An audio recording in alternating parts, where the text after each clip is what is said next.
Hello बच्चों, कैसे हो आप लोग। I wish that you will be fit and fine. आज हम लोग unit number 1 some basic concepts in chemistry के लेक्चर नंबर 4 के अंदर पढ़ने वाले हैं mole concept and molar masses, जो कि one of the important concept of the chemistry. और यदि हम मोल कॉन्सेप्ट को आज समझने में कामयाब रहे, so it plays a very important role into the different places during the chemical calculation. इस मोल कॉन्सेप्ट के अंदर हम लोग 2 सेक्शन में टॉपिक को डिवाइड किया है।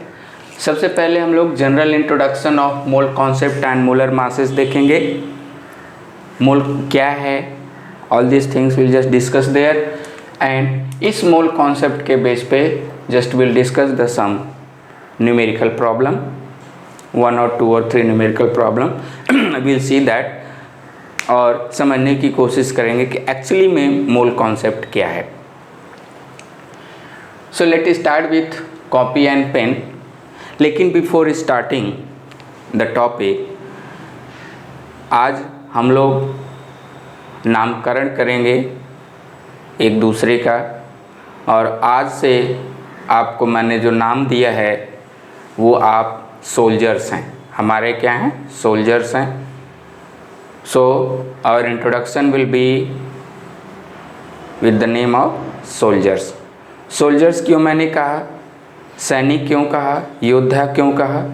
क्योंकि पर्टिकुलर युद्ध के अंदर दौरान डिफरेंट कैंडिडेट जो है एक सिस्टम के रूप में एकत्रित होकर के, सिस्टमटाइज्ड वे में एकत्रित होकर के, कलेक्ट होकर के एक पर्टिकुलर एम और गोल को अचीव करने की कोशिश करते हैं। उसके अंदर दिमाग लगता है, उसके अंदर पावर, मसल्स पावर लगती है, उसके अंदर टैक्टिक्स लगती है, टेक्निक लगती है, और ड्यूरेशन क्या होता है, शॉर्ट होता है। सो माय डियर सोल्जर्स, हम लोगों को डिफरेंट कॉम्पिटिटिव एग्जामिनेशन की तैयारी करना है। ऑलरेडी हम लोगों ने कर रखा है कि हम कॉम्पिटिटिव एग्ज़ाम्स की तैयारी कर रहे हैं। 9 to 12th student, they are preparing drop by drop for the competition. तो आज से आपका नाम क्या है, सोल्जर्स। ओके, सो सोल्जर्स के तरीके से हम लोगों को काम करना है, सोल्जर्स के तरीके से हम लोगों को फाइट करना है, सोल्जर्स के तरीके से हम लोगों को टाइम मैनेजमेंट करना है, सोल्जर के तरीके से हम लोगों को अपने टॉपिक को, अपने कॉन्सेप्ट को बिल्डअप करना है। तो आइए शुरू करते हैं कि मोल कॉन्सेप्ट क्या है, एक्चुअली में मोल क्या है। सो इफ़ एनी आइटम्स, ध्यान से सुनिए, इफ़ एनी आइटम्स, कोई भी चीज़ जो है यदि 12 की संख्या में, 12 की संख्या में होती है तो उसको हम लोग एक वर्ड में क्या कहते हैं, दैट इज़ 1 डोजन। यदि उनकी संख्या 20 होती है तो उसको हम लोग क्या कहते हैं, 1 स्कोर। यदि उसकी संख्या 144 है तो 1 ग्रॉस। यदि उसकी संख्या 100 है तो 1 वर्ड क्या है, सेंचुरी। इसी तरीके से यदि कोई भी आइटम्स 10 लाख हो, इकाई, दहाई, सैकड़ा, हज़ार, 10,000, लाख, 10 लाख, 10 लाख हो, यानी 10 to the power 6 हो, तो उसको हम लोग क्या कहते हैं, 1 मिलियन। एट द सिमिलरली यदि कोई संख्या 6.022 इंटू 10 पावर 23 हो तो that number of items, number of article will called as 1 mole. ये 1 मोल संख्या बहुत बड़ी है, it's a large number.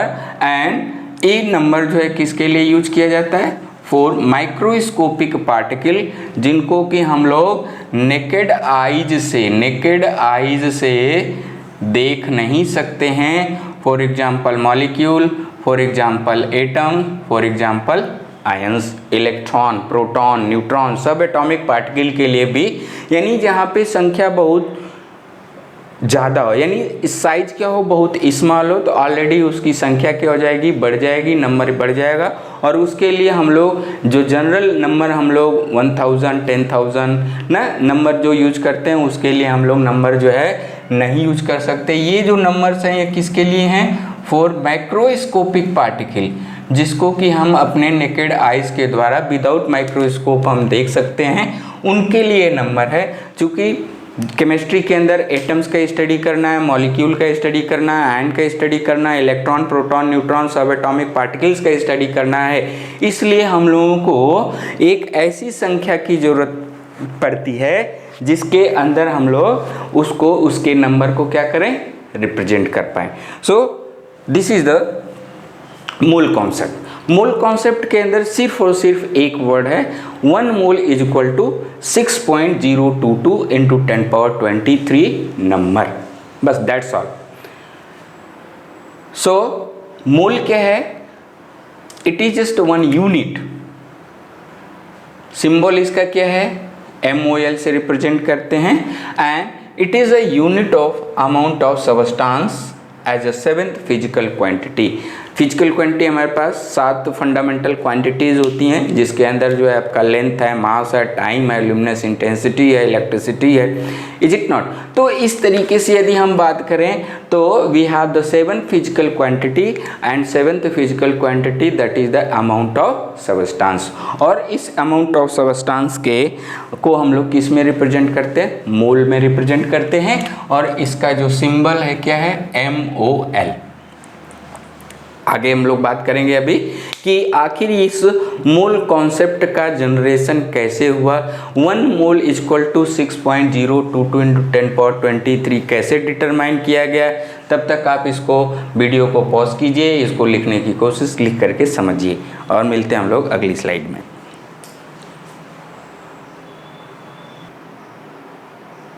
Now in this slide we'll try to we understand 1 mole और थोड़ा सा एक्सटेंडेड फॉर्म में। तो इस 1 मोल को हम लोग अमाउंट के फॉर्म में भी रिप्रेजेंट कर सकते हैं, और 1 मोल को जो है हम लोग नंबर के फॉर्म में भी रिप्रेजेंट कर सकते हैं। 1 मोल को हम लोग वॉल्यूम के फॉर्म में भी रिप्रेजेंट कर सकते हैं। इन 3 के बेस पे आगे हम लोग फार्मूला डिराइव करेंगे, बहुत आसान फार्मूला है वो।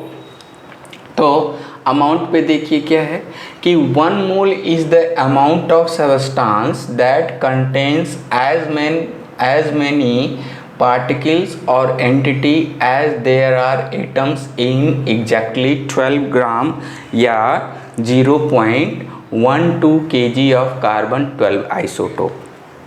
देखिए सारे कंटेंट हमने NCERT से लिया है। आप पढ़ते समय NCERT बुक को, कॉपी को, पेन को साथ में रखें, और वीडियो को जहाँ न समझ में आए पॉज कीजिए, NCERT पढ़िए। NCERT न समझ में आ रहे हैं, वीडियो को, NCERT को रोके वीडियो को देखिए, स्टार्ट कीजिए और समझने की कोशिश कीजिए।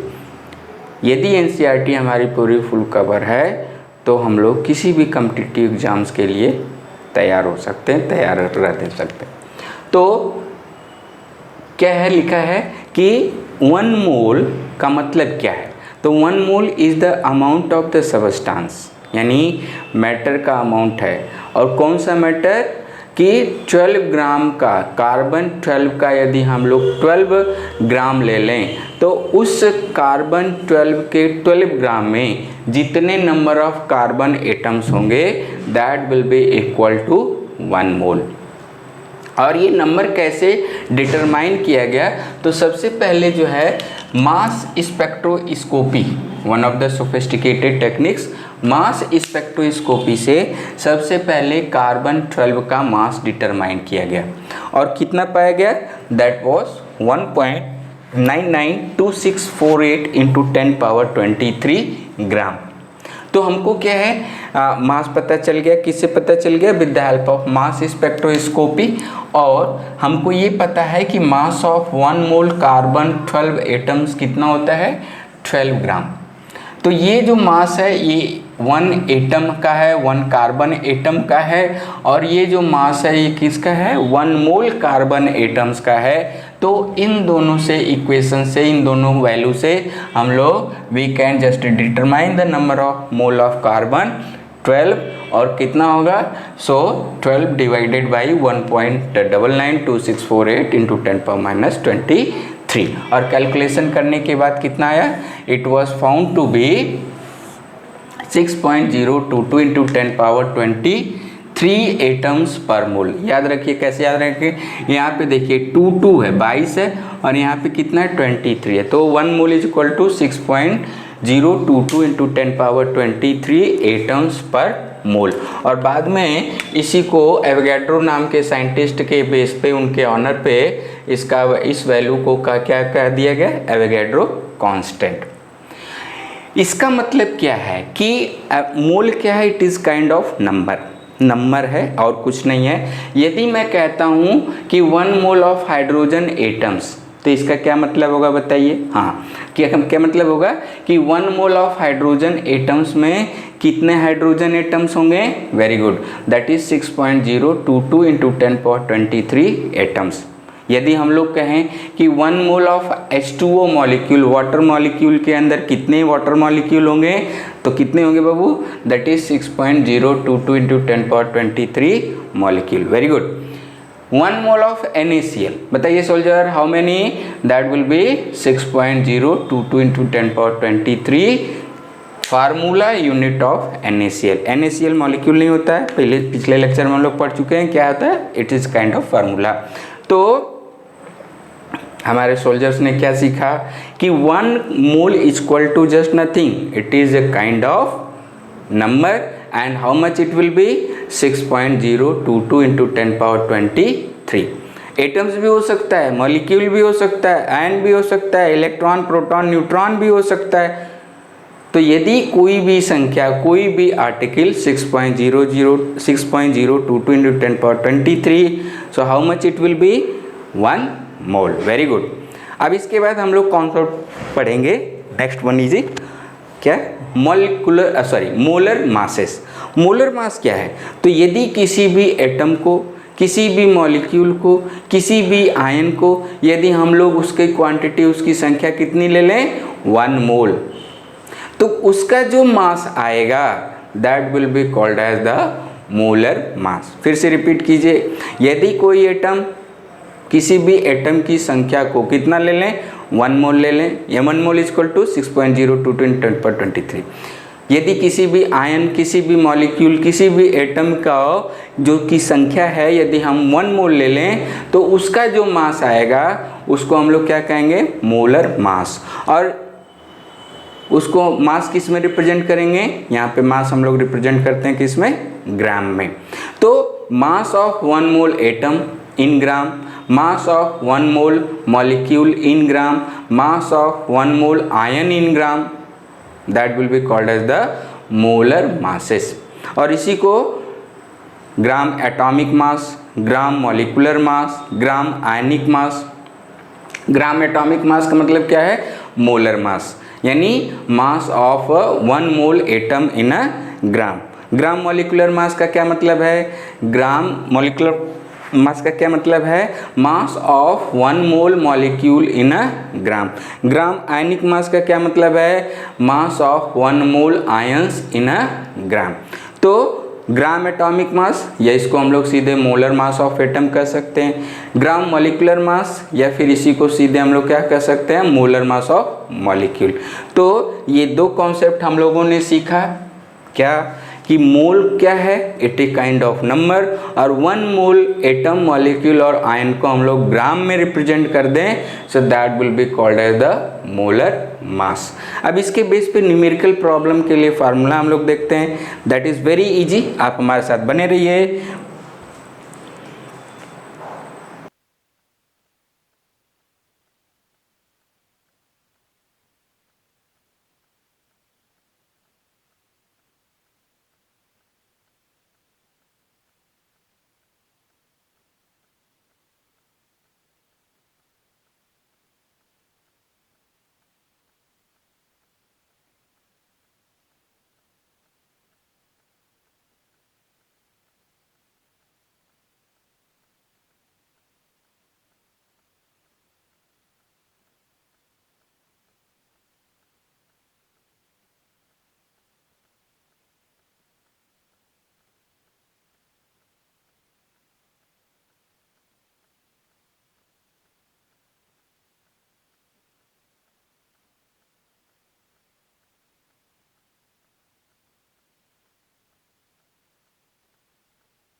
सो आइए सोल्जर्स पहला न्यूमेरिकल देखते हैं on the basis of mole concept. और बहुत ही आसान है, लेकिन ऐसा न्यूमेरिकल बहुत ज़्यादा फ्रिक्वेंटली कॉम्पिटिटिव एग्जाम में आते हैं। तो देखिए पहला प्रॉब्लम क्या है, calculate the mass of one single atom of sulphur, one single atom of sulphur and single molecule of carbon dioxide.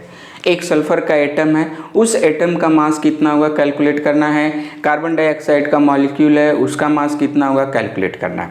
तो सिंपल हमको पता है कि सल्फर एटम है तो उसका ग्राम एटॉमिक मास होगा। क्या होगा, ग्राम एटॉमिक मास। और इस ग्राम एटॉमिक मास को हम लोग और क्या बोलते हैं, मोलर मास भी बोलते हैं। तो एक मोलर मास सल्फर का कितना होगा 32 ग्राम मास है कितना, 1 मोल एटम का। तो एक एटम का मास कितना होगा, mass molar mass upon Avogadro number. तो ये हमारे पास फार्मूला बन जाता है, mass of sulphur atom, 1 sulphur atom, total molar mass of sulphur या gram atomic mass of sulphur, या इसी को हम लोग कह सकते हैं कि mass of 1 mole sulphur atoms और डिवाइडेड बाय एवोगैड्रो नंबर। तो कितना आता है हमारे पास, इसका मास आता है 32 ग्राम। यदि इस 32 ग्राम को हम लोग एवोगैड्रो नंबर से डिवाइड कर दें तो क्या आ जाएगा, मास ऑफ 1 सल्फर एटम। तो ये सल्फर के लिए नहीं है, कहीं भी यदि एटम दिया है, एटम का एक सिंगल एटम का मास पूछ रहा है तो जनरल हमें कॉमन सेंस क्या लगाना है कि उसका एटॉमिक मास क्या होगा, ग्राम एटॉमिक मास क्या होगा या उसका मोलर एटॉमिक मास क्या होगा, डिवाइडेड बाय एवोगैड्रो नंबर। तो यहाँ पे आपने डिवाइड कर दिया, कैलकुलेशन करने के बाद कितना आएगा soldiers, that is 5.31 into 10⁻⁻23 gram. Very good, आप इसको कैलकुलेट करके कॉपी पे देखेंगे। यदि हम बात करें दूसरा है that is mass of 1 molecule of carbon dioxide. तो सिंपल कॉन्सेप्ट क्या है कि 1 मोल कार्बन डाइऑक्साइड मॉलिक्यूल यानी उसका ग्राम मॉलिक्यूलर मास, या उसका हम कह सकते हैं क्या, मोलर मास। और मोलर मास कितना होता है, that is the 44 gram. Calculate करने आता है ना आपको मोलर मास, कैसे करते हैं, जिसको नहीं आता है कमेंट बॉक्स में लिख करके बताएगा कि सर हमको नहीं आता है, और उसको हम एक उसके लिए वीडियो बनाएंगे, ठीक है।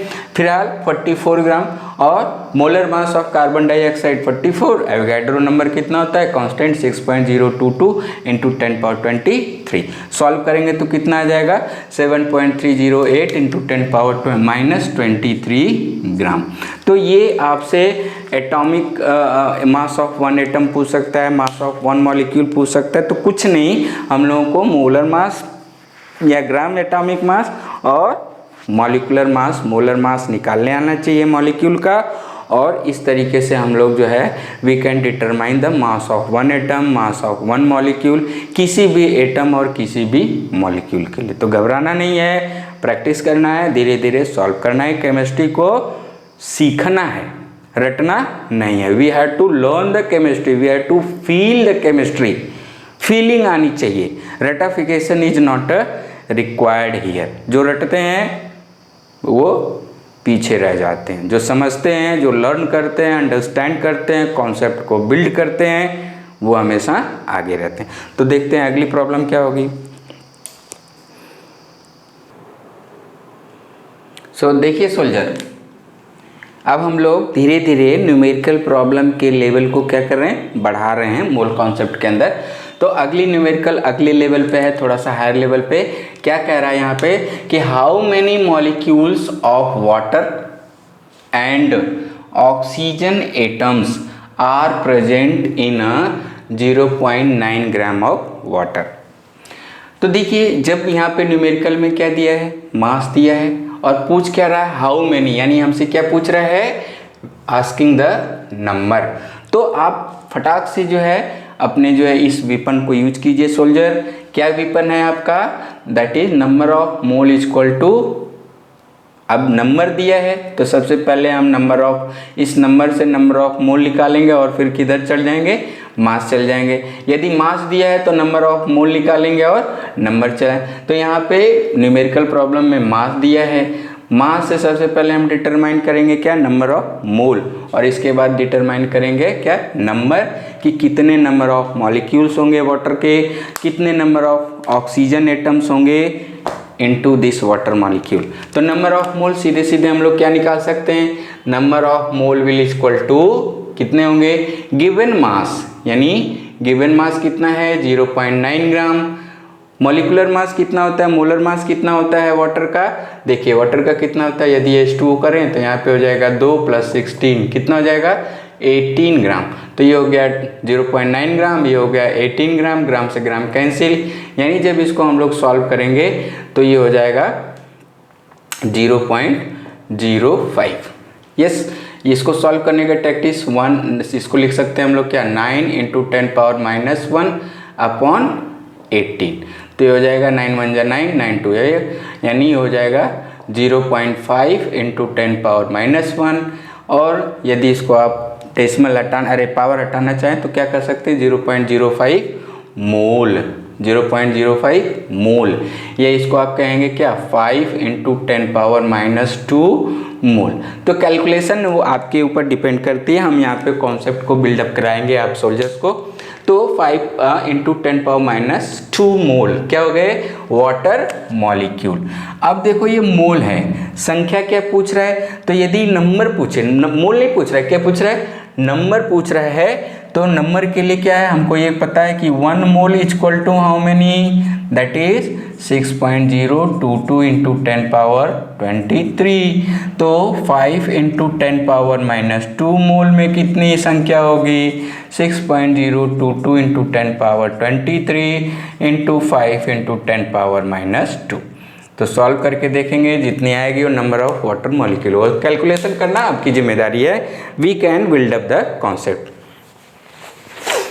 अच्छा, तो यहाँ पे ये हो गया। अब देखिए ऑक्सीजन एटम्स पूछ रहा है, ऑक्सीजन एटम्स पूछ रहा है, तो देखिए 1 मोल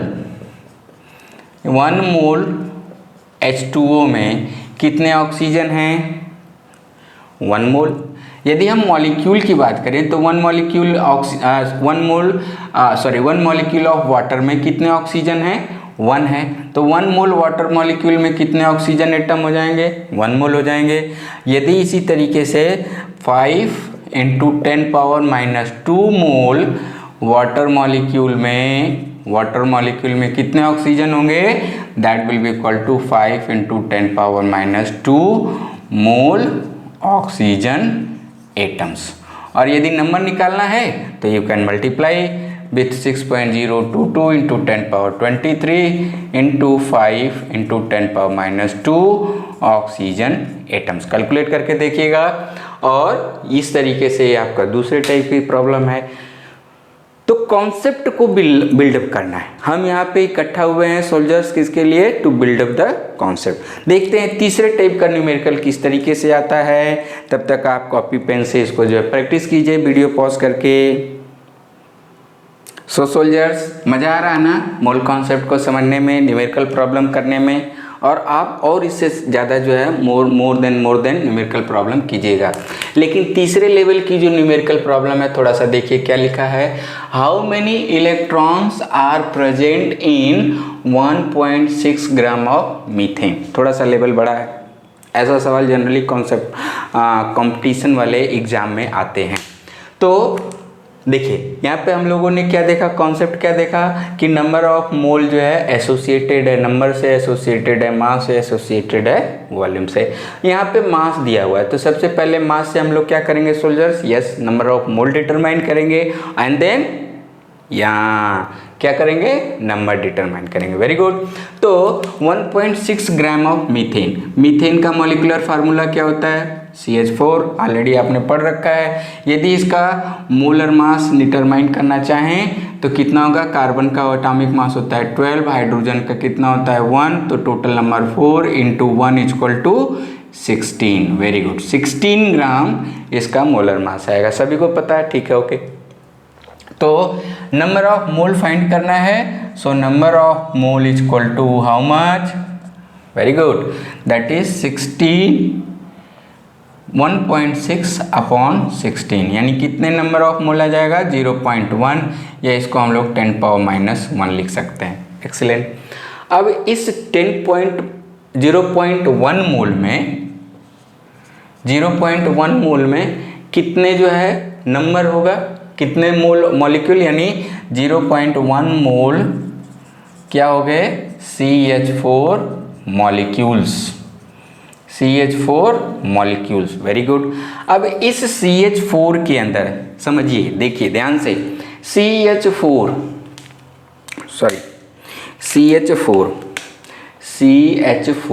के अंदर कितने इलेक्ट्रॉन हैं, तो हमको पता है कार्बन का एटॉमिक नंबर कितना होता है 6, तो 6 इलेक्ट्रॉन हो जाएंगे, 6 इलेक्ट्रॉन हो जाएंगे। हाइड्रोजन का जो है एटॉमिक नंबर कितना होता है 1, तो 1 इलेक्ट्रॉन एक एटम के अंदर टोटल कितने हो जाएंगे, 4 इलेक्ट्रॉन, यानी 6 + 4 = 10 इलेक्ट्रॉन। यानी यदि हमारे पास CH4 1 मोल होता तो कितने मोल इलेक्ट्रॉन होते हैं, 10 मोल इलेक्ट्रॉन होते हैं। यहाँ पे हम लोग लिख सकते हैं 10 मोल इलेक्ट्रॉन्स होते हैं। Very good. तो हमारे पास एक्चुअली में है कितना, दैट इज 0.1 मोल क्या है, मीथेन है। तो 0.1 मोल मीथेन में बताइए कितने इलेक्ट्रॉन होंगे, कितने होंगे, यस, दैट इज 10 × 0.1, यानी 1 मोल इलेक्ट्रॉन्स होंगे किसमें, इन 1.6 gram of methane. And 1 mole electrons का मतलब कितना हो गया बताइए, 1 मोल संख्या है तो कितना हो गया 6.022 × 10⁻23 इलेक्ट्रॉन्स। तो इस तरीके से हम लोगों को प्रॉब्लम को करना है, प्रैक्टिस करना है। और कोई भी डाउट और प्रॉब्लम है तो आप हमारे कॉन्टैक्ट नंबर 7880882988 पे कांटेक्ट कर सकते हैं और मैं आपको इमीडिएट जवाब दूंगा। अच्छा, एक और चीज़, आज आपको नया नाम कैसा लगा, सोल्जर्स, अच्छा लगा ना, वेरी गुड। सोल्जर्स, फिर से मैं रिपीट कर रहा हूँ, सोल्जर्स का मतलब क्या है, अपने पर्टिकुलर एम के लिए, पर्टिकुलर गोल के लिए हमेशा क्या कराना, तत्पर रहना, हमेशा रेडी रहना। ओके, समझ में आ रही बात, यस। तो आज के लिए हम लोग यहीं पे रोकते हैं। Thank you very much, bye bye.